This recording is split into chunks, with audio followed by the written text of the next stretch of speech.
Boys and girls, what is going on? It is Crofty here with Lured and Outdoors. My buddy Sam and I, we are going to go to one of the rivers down here in Duluth and fish for some big loopers and different kinds of trout. Maybe some brook trout. We'll see what happens.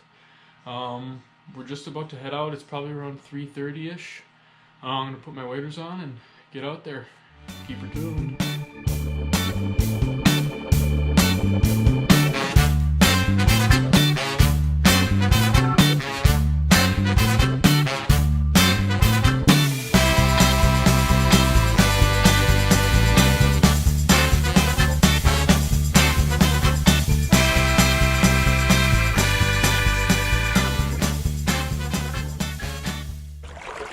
On a scale from no to yes, are we gonna catch one?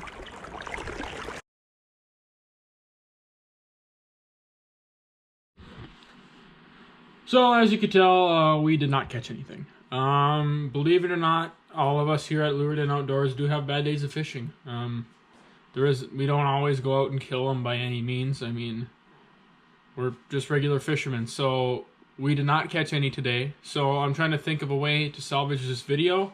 So I'm going to make it like an introduction to the walleye season of the summer, like the tactics at me and the other guys at Lured and Outdoors, how we attack walleye fishing during the summer, especially early season, and we'll go from there.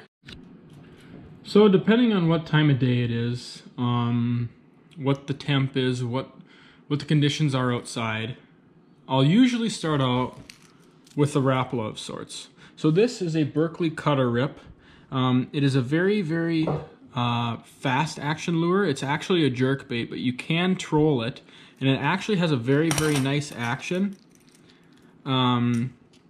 Granted, in the tub, it doesn't have the best action because I don't have a whole lot of room to work with, but you can jerk this on the retrieve or troll it. This is perfect for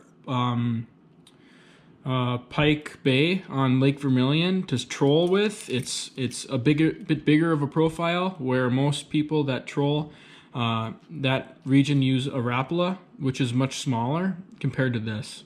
Another bait I might try is a Rapala Rip and Wrap. You know, so as I said in previous episodes, I wasn't the most confident in Rip and Wraps, but after this ice season, I have quite a bit of confidence in them. And lots of people, especially with jigging wraps, they say, well, this is mostly an ice fishing lure, so why would I use it summer fishing? The better question is, why wouldn't you use it summer fishing? This is a great lure. Vertically jigging, it creates a lot of noise, a lot of vibration, so if you're in stained or muddy water, this may be your ticket. Also, places with current, this also moves with the current. A lot of these lures move with the current, so many of these lures are beneficial in current, but some aren't. For example, the Berkeley Hypercutter, trolling in current can be a lot more difficult. So vertically jigging with a heavy lure can be beneficial sometimes. That's what we used, that's the approach we had when we were on the Rainy River fishing for big walleyes. So the next lure we're going to talk about is the Acme Hyper Rattle. The Acme Hyper Rattle is basically just another variation of the famous jigging wrap made by Rapala. And the same goes for the Rip and Wrap I talked about earlier. This is primarily an ice fishing lure, but who says you can't use it summer fishing? Absolutely nobody. This is a really, really good lure. It's very compact and it can sink extremely quick. It is all around a really, really good lure. This is one of my favorite ice fishing lures to use because you can really crash and bang on the bottom, and it's very erratic in its action, and it can really put some more fish in your boat. And rounding off our active baits, I have the Storm 360 GT swim bait. This is quite a longer profile of a swim bait. It's probably 4 inches long total.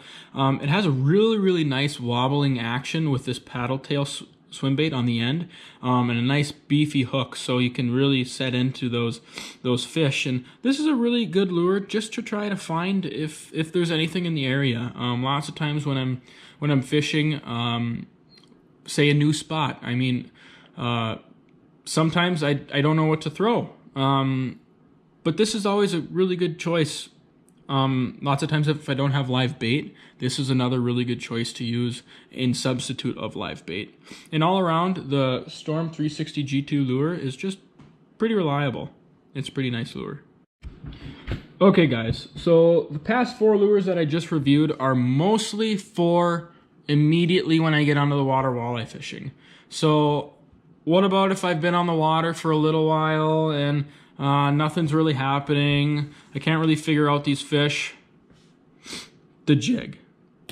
Everybody knows about the jig. It's tried and true. It's been used for years and years and years, and everybody knows that it works. Lots of times when you're fishing with more people, the more the merrier, because when you're fishing with more people, you can use more colors. That's a huge advantage to you. If you can use more than one color, say Jared is using pink because that's always his go-to, and Noah's using his go-to, which is like green, yellow, and orange. Maybe I'll put on a yellow, just a plain Jane yellow, and Garrett will put on a black or something like that, and we can go across the whole entire spectrum of different colored jigs in order to find one that works. And if we find one that works, heck, maybe they'll bite, I don't know, a pink Acme Hyper Rattle. I mean, who knows? If they're biting on pink, maybe they'll bite on this too. And then you might switch it up, and maybe you can get more fish on this. And it really does change the game when you can have more than one color fishing. So everybody knows about the jig. Typically, if you're fishing in current, you want to go with a heavier jig so you can really feel bottom. If you're fishing in shallower water, maybe you don't have to go quite as heavy, but everybody knows about the jig. So that is usually my go-to right there. Once in a while, there's another variation I can use, and that's with a Lindy rig or a spinner. So a Lindy rig is basically a fancy-looking split shot at the top of the spinner with a long leader line and a floating hook at the end of your line, which you drag across the bottom, and it floats up to maybe 6-7 inches off bottom. And as you troll, it stays at that level and bounces over rocks and over debris. The same kind of goes for the spinner, except what you attach the spinner to, it's not a fancy looking split shot. It's actually a wire carriage kind of deal.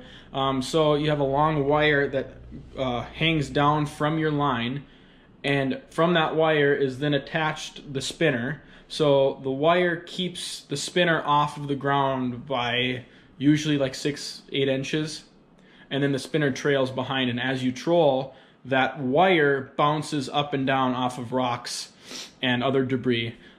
That's also a really good way to use it, especially if you have more than one person, because then you can switch up the colors. But in general, when I am on the water, I try to use a little bit more of an aggressive approach immediately. That then can get the more aggressive fish. Sometimes they're bigger, sometimes they're smaller. You never know.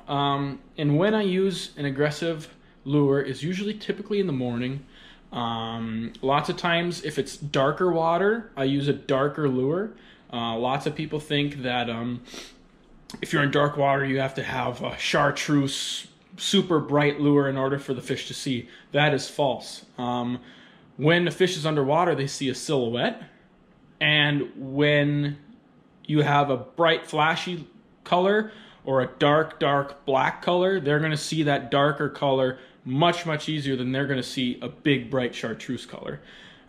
In clearer water, I match the hatch. So if I'm fishing on, let's say, Lake Vermilion, lots of times a really good pattern is just a perch color, because Believe it or not, Lake Vermilion water is fairly clear. The reason why it's so dirty is because of the sediment at the bottom.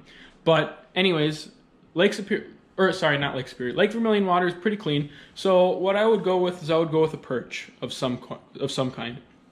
And if that doesn't work, I would then switch over to either like a Lindy rig or a jig. And you know what? If worse comes to worse, a bobber and a live bait is tried and true. It can never fail you. If you are struggling to find any type of pattern, a slip bobber with a red Gamakatsu bait holder and a fathead or a shiner or a rainbow, I mean, it can do you wonders. I've had to do that many times when I'm trying to catch some fish with my buddies. So anyways, with that, I hope you learned something from this episode. Sorry, Sam and I couldn't get on any fish. It's still a little early yet.